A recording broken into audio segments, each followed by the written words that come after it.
Hello! So, yesterday I took a first look at the A400M and we found a few issues along the way, but also I made mistakes.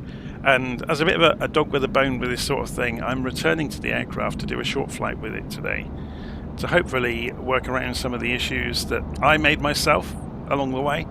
And we'll also look at using a fully programmed flight plan. So we're going to fly from Oakland International down to Monterey. So I've gone over to Navigraph and penciled in the route. And we've got the A400M on the ground over at Oakland. And I went and had a look because Simbrief doesn't have an A400M in its fleet of aircraft. So Simbrief have very kindly, Inibuilds have very kindly gone and set up the aircraft for us. So all you do is click on the link in their forum and it goes and helps you make the airframe in Simbrief, which I've already done. So then I've filed my flight plan and you can see I've got the Airbus A400M filed against my flight plan, so the performance data will be correct basically. So let's go into the aircraft. So we're going to wander over in the ground mode and remove the chocks, and then we're going to press Shift and C to jump inside the airplane. And we're going to start working through what we need to do inside the airplane. So first things first, we're going to press Shift and Space to center the view up, and then go to the home page of the tablet, which is here, and we're going to pull from Simbrief. So that pulls up our basic flight information from Oakland over to Monterey. So it's not a very long flight at all. We can do a METAR search if we wanted to, so we can click in here and put K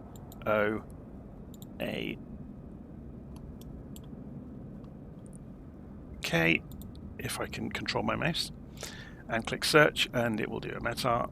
That's fine, but the real thing we need to do now is go into fuel and payload and pull the fuel and payload from Simbrief. So it's saying the weights have been loaded, then we need to apply them to the airplane, so you can see it sag there as it loads itself up with fuel and payload.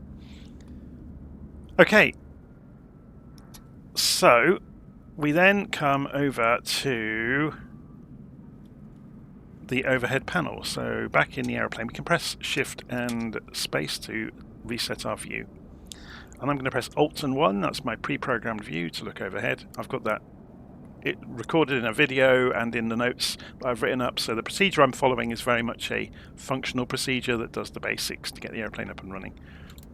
So BAT 1, BAT 2 and BAT ESS come on. Then we have external power available, so we will use it. We'll go and put the APU master to on, and then wait for 3 seconds, and then start the APU. So we'll also go and put the APU bleed on immediately. We can do that ahead of the APU coming on, it doesn't hurt it. And then we can go and turn the ADIRS hardware on, which is that's our initial inertial reference system in the Airbus.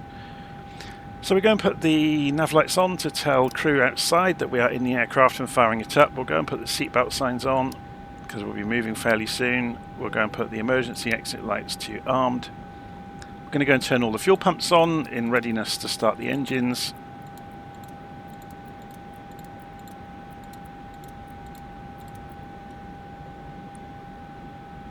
And then we're going to come down into the cockpit and press comma, which will reset our barometric pressure calibration on the altimeters. So that's the same as essentially going and tuning the altimeters yourself. We're going to shortcut doing that. Okay, so having done that, we can press Shift and 1, come over to the... Now, on the commercial Airbus airliners, this is called the FMGC, or Flight Management Guidance Computer, but I think it has a slightly different name on this aircraft. So we need to go and set radios up as required. We're not going to be talking to ATC, so we don't need to worry about that. Set our initial altitude. So we're going to take off and fly, what does it say on Simbrief? 11,000 feet for the flight. Hardly anything. Okay, so we can go 11,000. Runway direction for takeoff will be, let's have a look. We want Navigraph, don't we, to see this? So runway 10 left. If we go and have a look at the airport, this is, somebody asked me in an email the other day What is the advantages of Navigraph? This is the advantages of Navigraph to actually see the charts. So 98 degrees. So we want to go and spin this around, and of course it's the opposite side of the compass that our heading bug is actually pointing. But it has got acceleration on the knob, which is good. Or not good if you want to be exact. So we're going to set the speed to about 160 for the moment. We could actually, let's go for 180. So we don't have any issues with getting near stall and we don't overload our own workload. Okay, so we will come back and look at this again when we're on the runway, because we'll want to make sure we've got managed mode on, but obviously we've got no flight plan yet, so we can't go to managed mode. It's interesting though, in the checklist they give you that this is before the flight plan, but there you go. So we're going to make sure, yeah, flight director is on. Without that, the autopilot won't work. So then we're going to press Alt and 2, get things right. And we're going to go and program in our flight. So we can do an init request, I'm guessing because of Simbrief. So let's try it. See what it does. So it's pulled everything it could from Simbrief. Okay, so we go 1, 2, 3. Oh, sorry, no, we have to click the field first. We're just going to put a mission number in. There's no real reason for it, it's just a reference field. Press enter. So let's just go and check through some of this. So we're going to go to departure. So again, we have to go and choose our departure then. So let's go and look at Navigraph. Runway 10 left, the Quake 2 departure. So 10 left and Quake 2. And there is a transition, but it says none. Okay. So we go temporary flight plan, and that puts it in. And then we can insert that straight into our flight plan. Okay, if we want to then go and set up the arrival, we can go and click on KMRY and select arrival.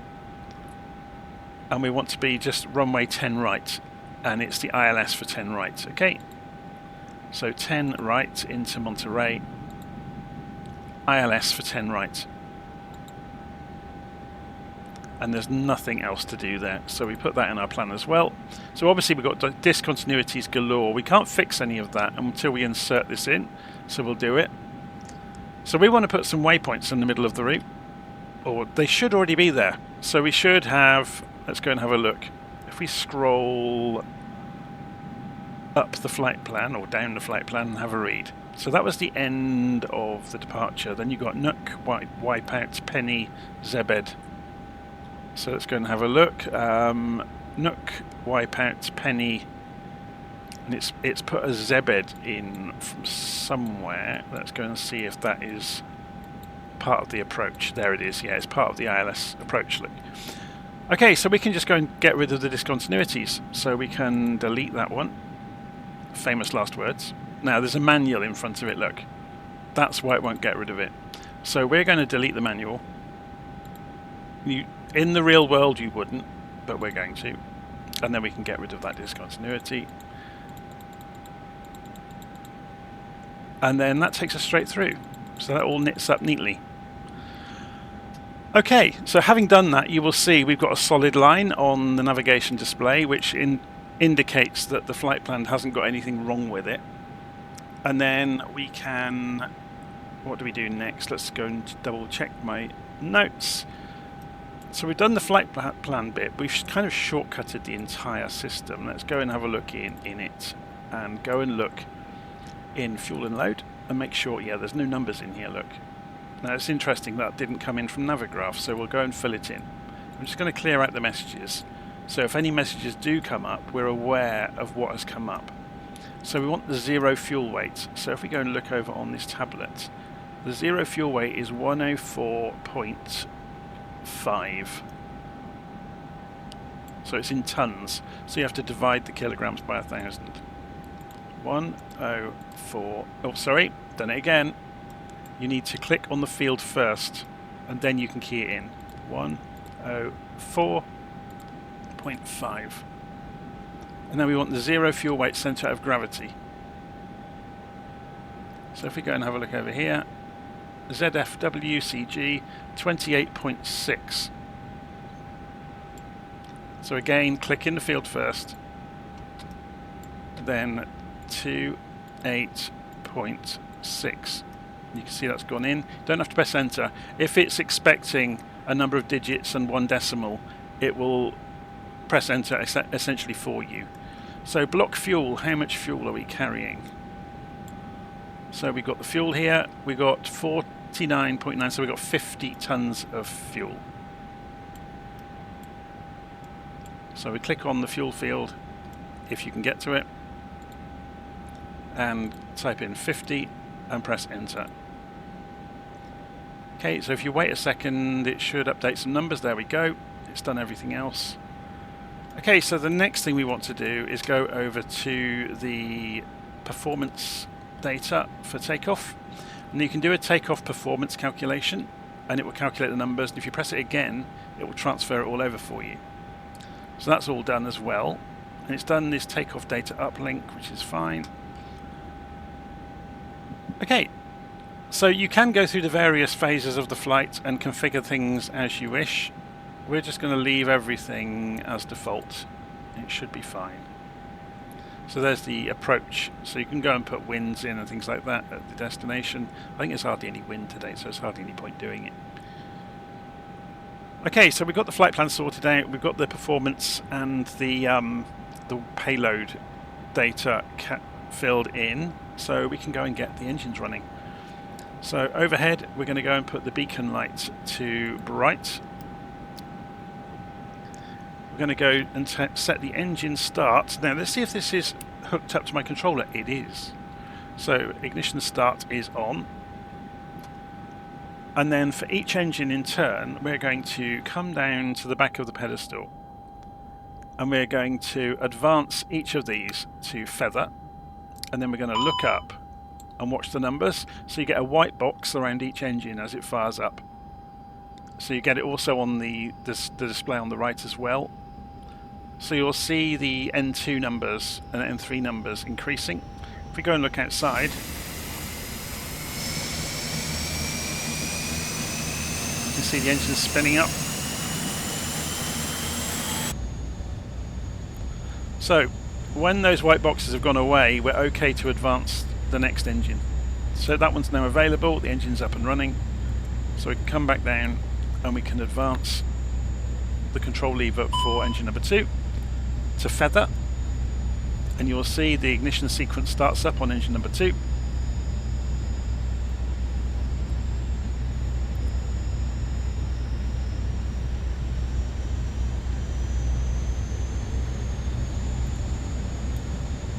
Now we've got a warning about the throttle levers. I'm just going to put them onto idle. They weren't set at idle. For some reason, sometimes the simulator starts, and if you don't touch the throttles, they could be all over the place. So I've just given the throttle levers a wiggle, and they sorted themselves out. So engine number 2 is up and running. Engine number 3. And again, it's doing it. So if we give them a bit of a wiggle, there might be a small bug in it, I'm not sure. Maybe I haven't got enough null zone on the throttles.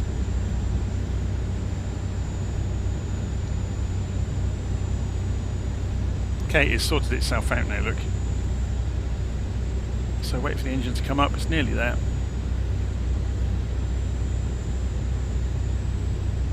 So the white box is gone. Engine number 4. It's interesting, isn't it? That appears and then disappears again. That may be a facet of the real thing, who knows?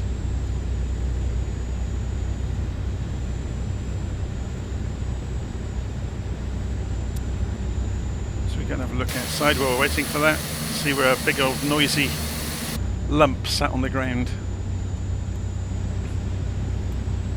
It's interesting, when you switch the outside view and come back in, it forgets if you had moved the view and puts you back to the default of where you had originally looked for. So engine number 4 is up and running. So once all of them are up and running, we can advance all of these levers onto run. And you can hear them coming alive. And if we look outside, they're speeding up.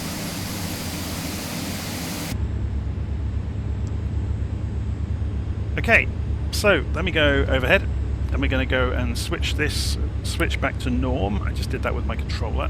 It's interesting that it's all mapped. APU bleed can come off now. The APU can come off now, and we can turn off the external power. So shift and space, we're going to go and check the ground app on here, and it's saying both of these are green at the moment. Now there's a bit of a mystery with a few bugs in the way with this simulator about what green means. I think in terms of this, green means we're good to go, red means they're hooked up, so you know, don't do anything. So then we go shift and 3 to go to the upper part of the pedestal. We're going to put the auto brakes to high, so that's right up here. So that's for rejected takeoff. And then we're going to put the ground spoiler to armed. So I think it's automatic, so saying disarm, or if you click on it, would be disarm as far as I'm aware. If we look on the eCam screen, it'll make more sense. So if we go and do that, does it give us a message? No, it doesn't. Oh, that's interesting. So arm, you would think armed, so disarm would be, it's armed at the moment.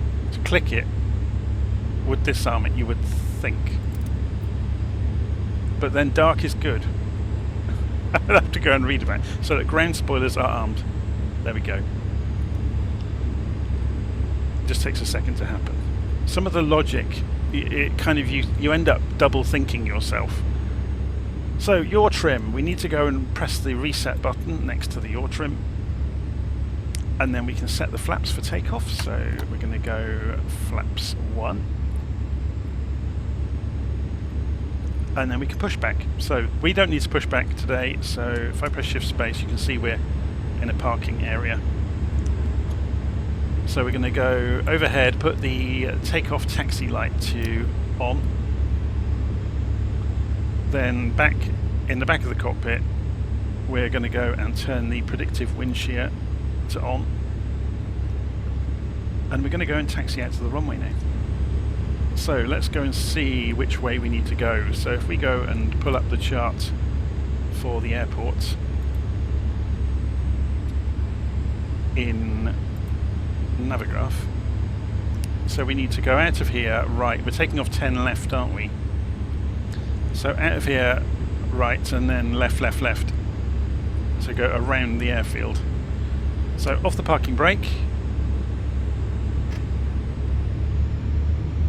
And if the airplane won't move, press control space.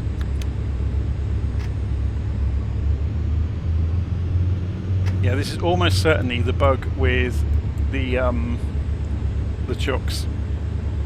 Chocks, oh no, they are removed now. Okay, so even though we removed them outside, there's a discontinuity.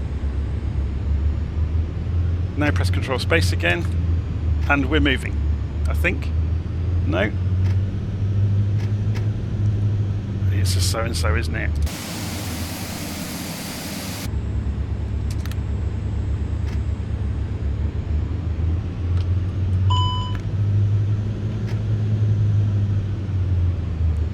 Will not remove them.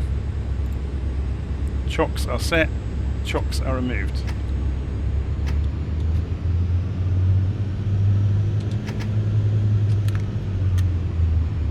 Yeah, there's definitely a massive bug with the chocks. GPU, oh, could it be the GPU was the same situation where it won't move because of the GPU? No. Bear with me. Rather than you watch me debug it, I'll go fix it myself. Okay, it is fixed. Or I have found a way of fixing it. I went into the panel states in the panel and went to ready for takeoff, and it released the parking brakes or the chocks, whichever has the bug in it, it fixed it for us. So we can go and get rid of the HUD for the moment, we don't need it.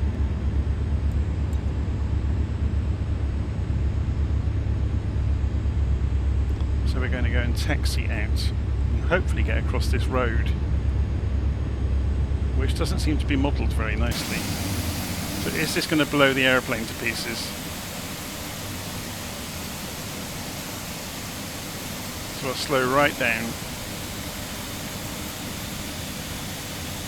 I'll hopefully go around the scenery problems.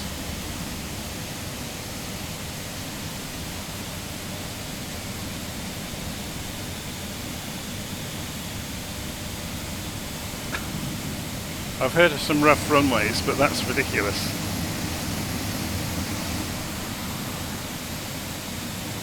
Just kick a bit of dust up. So yeah, so there is certainly a bug in many aeroplanes, so that's worth knowing that if you go to the default takeoff state in the Inibuilds planes, which is always in their tablet, it will fix that for you. So it's worth knowing about. So here comes the runway we're taking off from. We need to go around the back of it and taxi up the other side.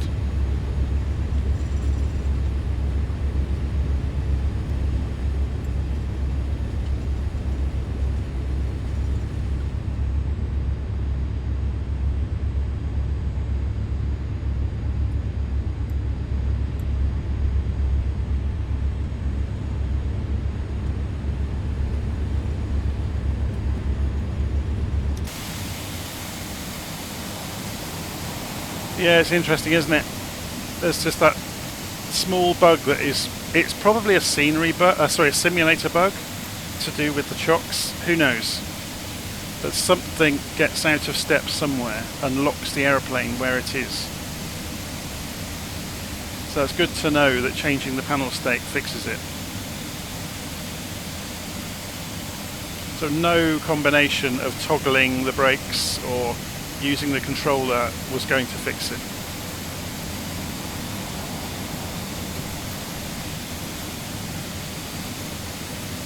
Not all aeroplanes have the problem, only a few of them.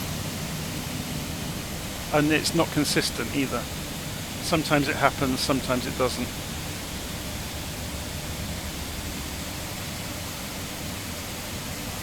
Okay, just coming down to the runway.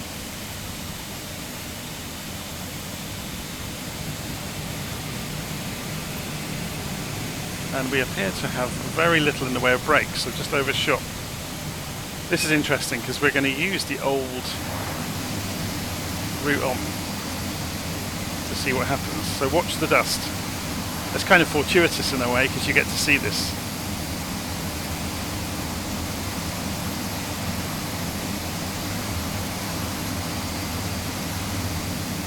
Well, it's not as bad as I thought it was going to be. I thought we were going to kick up a hell of a storm behind us. Depends on the type of dirt, I guess. The grass is okay.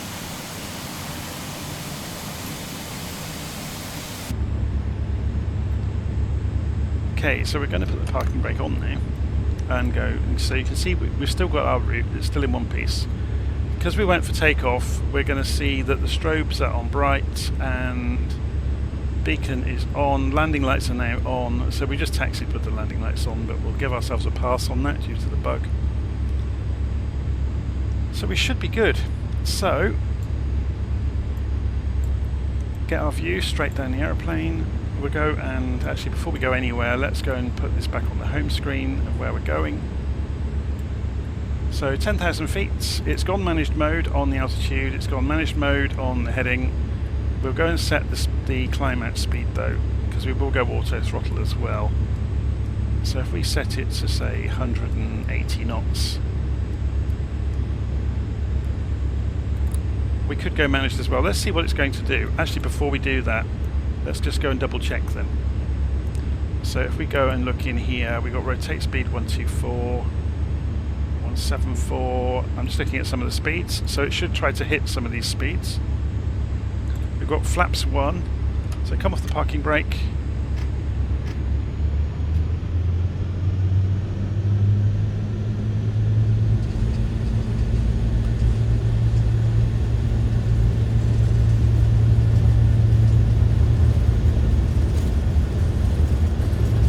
Centre line. So we rotate at about 125 knots then, which is now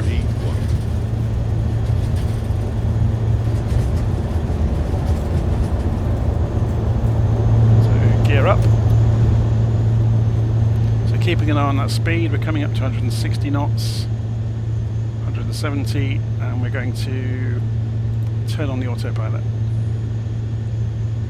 We're still in toga at the moment, so we're still accelerating.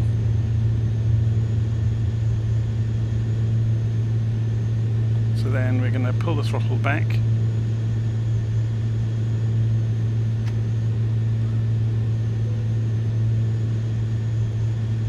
So it's dropping the nose now to go for the profile.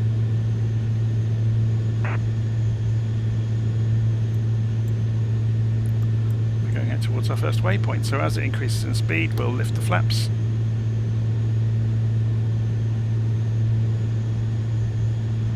Aiming for 10,000 feet, so we won't have to worry about changing barometric pressure en route. Okay, so we have a little play with the navigation display while we're here then. So we can show waypoints on here. If we zoom out a bit. There we go. So we can see more of our routes and see the waypoints. We can show constraints. So we have no constraints on the climb out. So it's going best efforts really.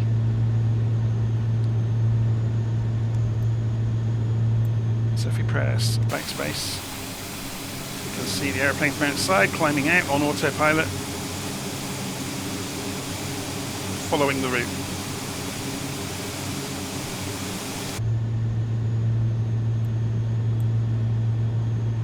So ground spoilers are not needed anymore. So they were over here somewhere, weren't they? There we go.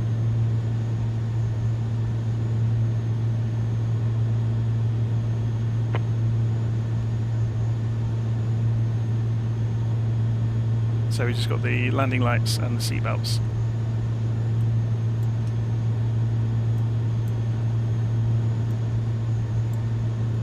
Sit up a little bit.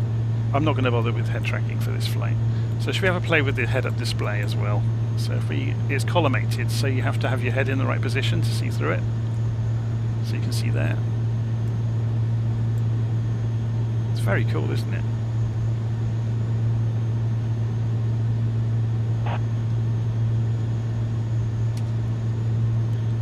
So you can just put that away by clicking on the stalk. Obviously in terrible weather it becomes really useful. So the aircraft is following the track. So we've got flight director on, auto throttle is on, autopilot 1 is on, doing a managed climb, so it's up to 10,000 feet. If we wanted to expedite that we could click the bottom half and it'll do an open climb, which probably won't make much difference in a great big hulking airplane like this, but you can see it's going for 3,000 feet a minute. The engines are going flat out.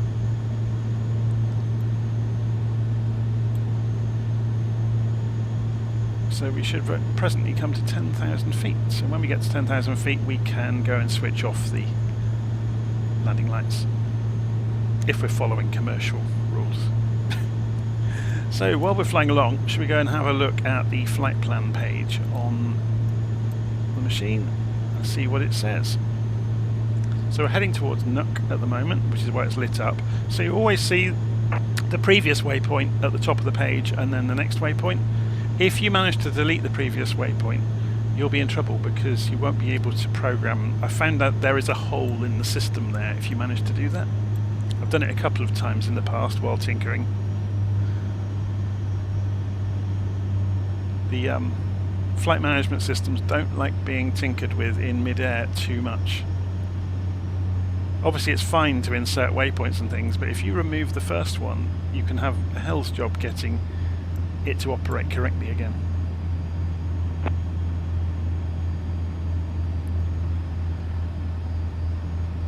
Okay, so let's go and have a look on the map, see how we're doing.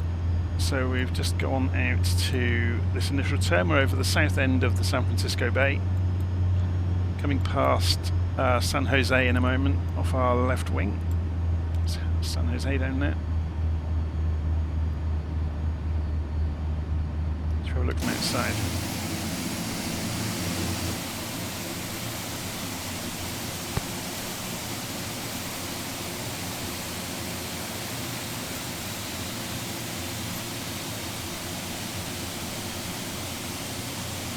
So the route will take us out now over the hills.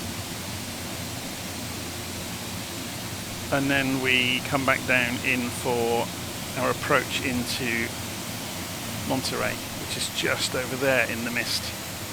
So it's not a very long route at all, but it gives us enough chance to put the airplane through its paces, really, to see how well it follows a programmed flight plan. I'm just going to go and detune the comm radio because it's driving me around the twist. So figured out how this works yesterday. You can tune in by putting a frequency in here. So say we went to 122.800, and then you can then press the button above the COM 1 and it will change it. And we could do the same for COM 2, so we can put 121.800 in COM 2, and then you can switch it to active by pressing the button next to it. So yeah, that one's not actually working, is it? So clear, let's go 121.700 and put that in. There we go, and then we can switch that to active.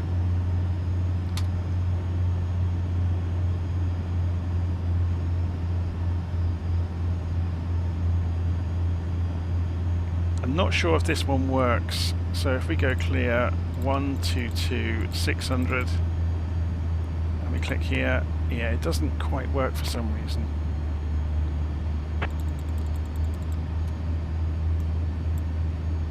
So we got stuck. This is a common issue with some of the airplanes where you get stuck with ATC messages coming through, and with this one it looks like they're coming through on the third channel, the one we can't change. Which is quite funny. We can change the transponder code though, so if we go for like 1234 or 1243 even, and then go M3, that will do it.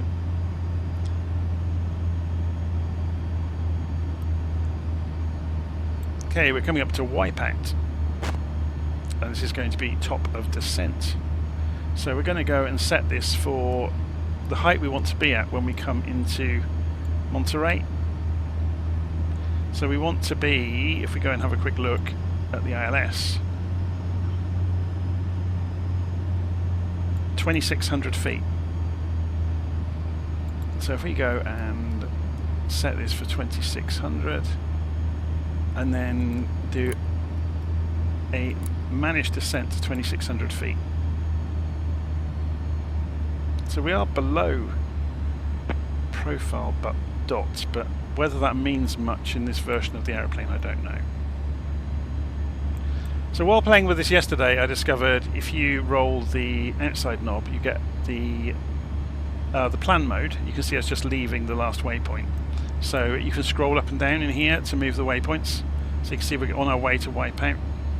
And you also get the profile. So it's only edging its way down at the moment, but it may get steeper when we cross through that line. So it shows you a vertical profile of your flight as well as the overhead. So if you look closely at this, you can see us coming in on the waypoint. If we zoom in, you can see us moving a little bit more quickly. It's really handy, isn't it? If we change the mode again, we go back to the normal arc mode.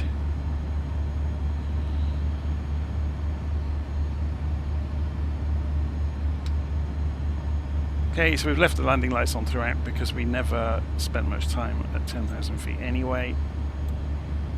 So we're about to make our turn in towards Monterey.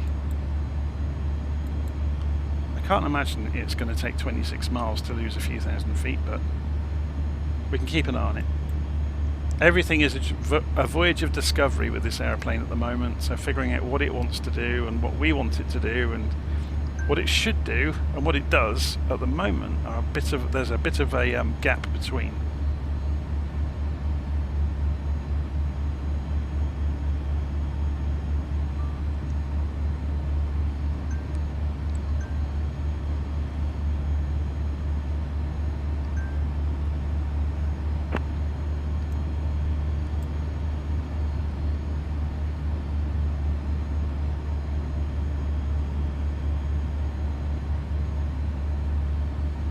So as you can see, this is just plain vanilla, flying along and having fun. We're at 250 knots, which is obviously the limit below 10,000 feet for commercial traffic, although we're not commercial.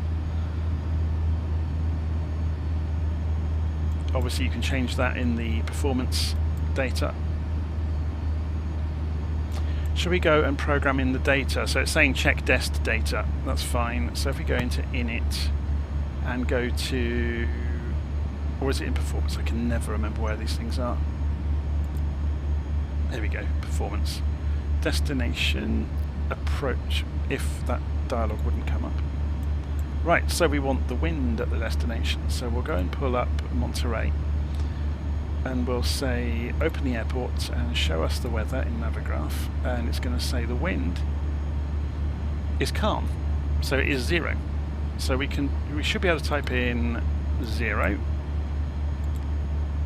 Let's just zoom out a little bit and press enter, and 0 and press enter. Outside air temperature on the ground is 4 centigrade. It's quite chilly for this part of the world. So 4, enter. QNH is going to be 1018. I'm guessing this is all going to be in hectopascals. 101. Oh, we have to. I keep getting caught out by this, don't I? Enter. We don't need minimums. We can just, so we can activate approach, confirm.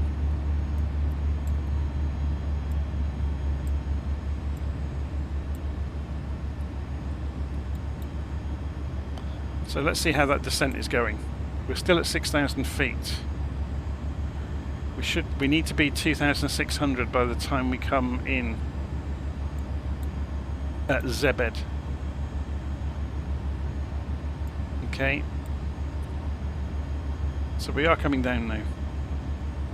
If need be, we will increase our rate of descent.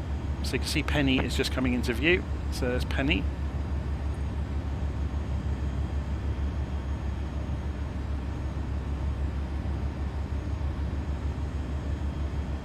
So the speed is bleeding off as well. It's dropping down to 220 knots. So the auto throttle is following the plan.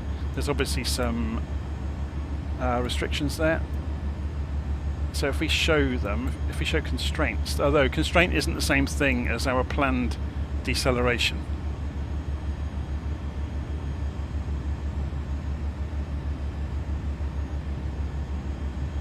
A constraint is more to do with the procedure into the air, you know, along the airway or the standard standard terminal arrival route, that kind of thing.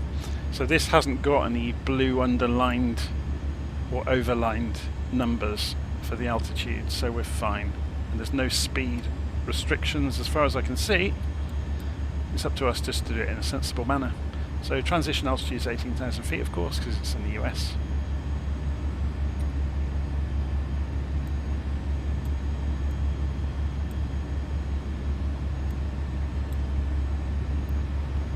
Down to 4,700 feet.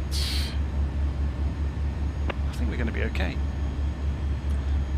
So the one thing we will play with is the landing system, which I learnt about last night on the flight, because there's very little in the way of documentation for this aeroplane. So there's a landing system button up here, which will show us the ILS information. So let's go and double check that in the aircraft. 110.7, 98 degrees. So let's go and click on Navaid, and you should see 110.7, and it's actually saying 100 degrees on the course, which is slightly different. It says on here 98 degrees, so we'll go with what it says. We can clear the info on check desk data, we've done that. We've checked the ILS, so it's all tuned in correctly. So as far as I remember, I've been into here once before. Monterey's alongside the hill over there. So we're coming in, and we'll see this on the navigation display, of course. Exactly the same thing, but just from a different orientation. So Zebed, 2600.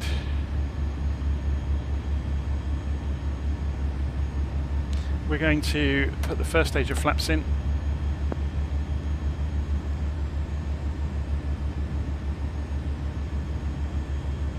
Look at it decelerate.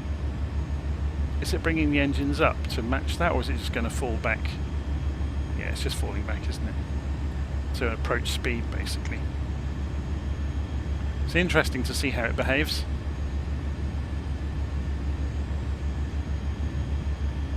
So what speed's it aiming for? 150. It can't do that easily though. I'm just extending the flaps more.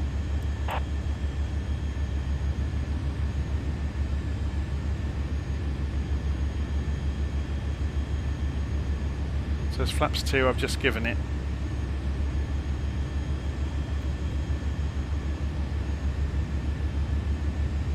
That's interesting because the target airspeed is about 143, but it's not going for it. Now, having no book to read about how it behaves makes that a little bit problematic to realise what it's doing.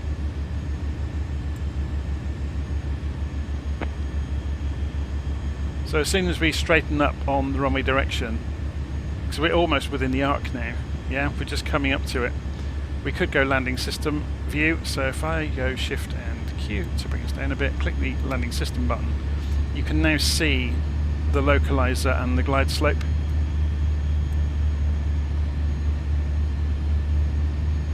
So the localizer will start to come in very soon.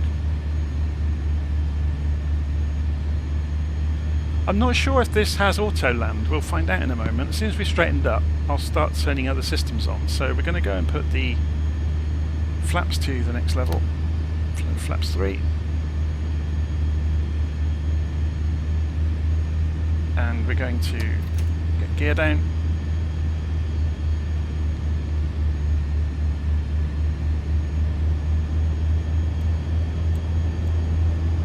So if we go and scoot across the cockpit, you should see the runway. I think it's there.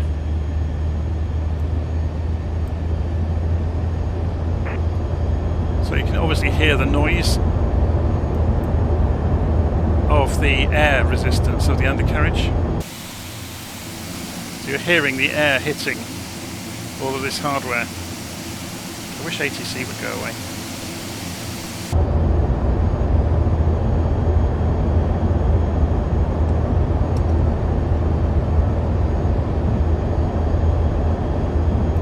So we can see the glide slope coming, so we're going to go for, let's have a look, there's approach mode. As long as you come in from underneath, you'll be fine. So it's going Cat 3 single at the moment, and we can turn both autopilots on, so Cat 3 dual, and let's see what it does. It'll be interesting just to watch what it does. Obviously I'll be ready to take over if I need to. So we're lined up. There's the runway.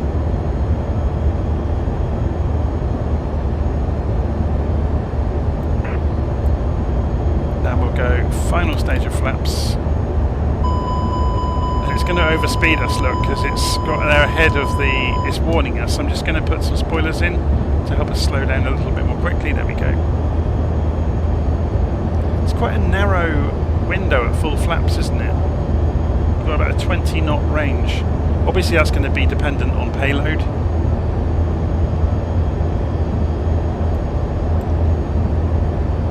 Let's have a look from outside. Watch this coming in.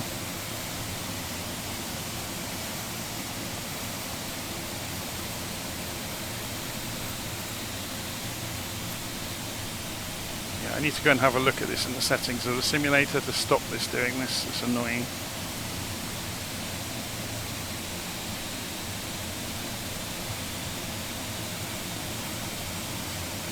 So it looks like we're absolutely bang on the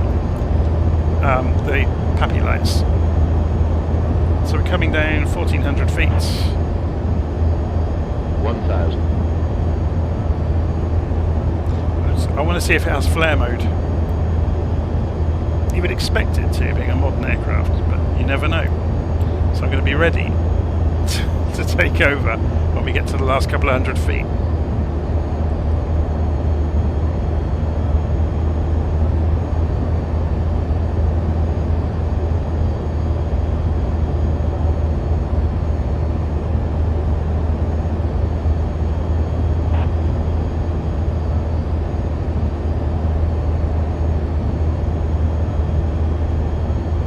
Still saying Cat 3 dual.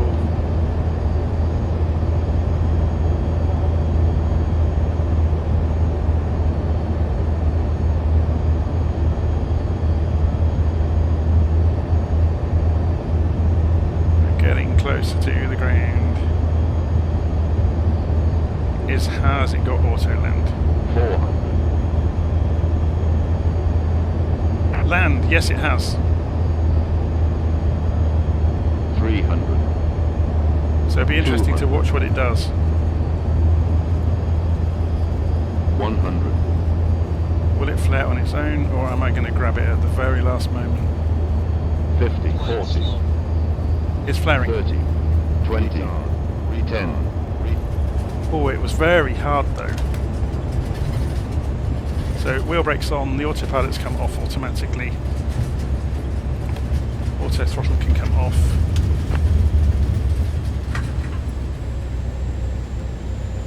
So let's try reversing the propellers.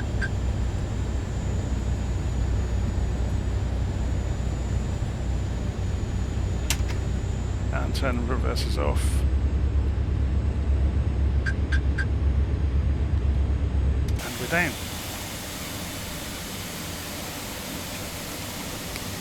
Put the spoilers back away.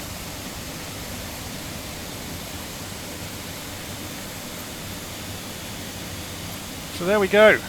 Hopefully, well, it wasn't an eventful flight, but that was always the aim. Just to see how it behaves when it's got all the data and when things work. So the only bug we had there was the parking brake, really. So I'm going to go and raise the flaps while we're rolling back. And then we'll see just how big this lump of an aeroplane is when you park it next to something else. Well, there's going to be nowhere to park, is there? We'll have to go down the far end, I guess. Oh my word, is that the Wright brothers plane there? They're not going to get that very far, are they? Is it 100 feet it flew? Oh, we could go in here, couldn't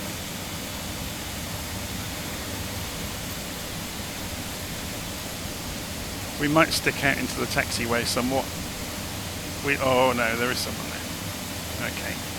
This new sim has a habit of doing that, doesn't it? Of spawning people. Okay, we're going to nick this spot in between and just make do.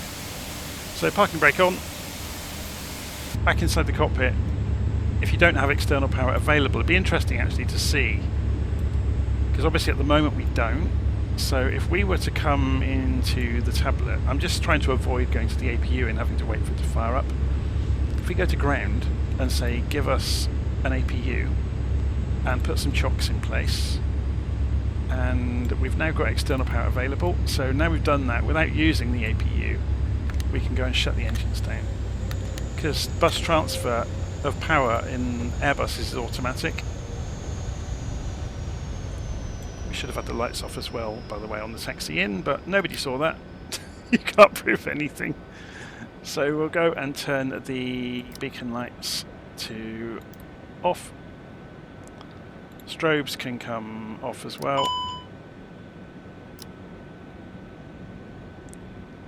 And we've still got power to the aircraft, so I guess we leave the nav lights on. The wing lights can come off. The runway turn lights can come off. There we go. Obviously there's a ton of things you can go and do around the aeroplane, but that's the basics. You can go and turn the fuel pumps off and everything else. So there we go. We have completed a very simple flight. Just a shakedown really of the A400M. So when given a flight plan, it was absolutely fine. And it pulled it in from Simbrief and populated the MCDU absolutely fine. So the real problem we had there was just the chocks or parking brake, whatever that bug is. That was the only issue. Okay, I'm going to leave it there. Hopefully you enjoyed that, and I'll see you again soon. If you want the checklist I've worked through, I'll put a link in the notes of the video. I'll also link the profile for Simbrief from Inibuilds. Okay, take care.